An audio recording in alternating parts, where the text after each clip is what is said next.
మగవాళ్ళకు బంగారం అంటే ఎంతో ప్రీతి. ఇంట్లో ఏ చిన్న ఫంక్షన్ జరిగినా మహిళలు ఎక్కువగా బంగారం కొనుగోలు చేసేందుకే ఇంట్రెస్ట్ చూపిస్తుంటారు. అలాంటి బంగారం ధరలు మాత్రం స్థిరంగా ఉండవు. రోజువారీగా బంగారం, వెండి ధరలు మారుతూ ఉంటాయి.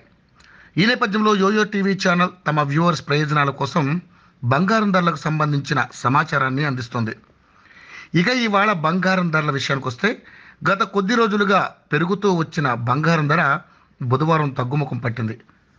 ఇవాళ బులియన్ మార్కెట్లో 22 క్యారెట్ల 10 గ్రాముల బంగారం ధరపై 100 తగ్గగా, 24 క్యారెట్ల 10 గ్రాముల బంగారం ధరపై అంతే మొత్తంలో తగ్గింది. దేశీయంగా చూస్తే 22 క్యారెట్ల తులం బంగారం ధర 57,700గా ఉండగా, 24 క్యారెట్ల 10 గ్రాముల బంగారం ధర 62,950గా ఉంది. బంగారం ధర తగ్గితే వెండి ధర మాత్రం స్వల్పంగా పెరిగింది. కిలో వెండి ధరపై 200 వరకు పెరగగా, ప్రస్తుతం కిలో వెండి ధర 76,600గా ఉంది.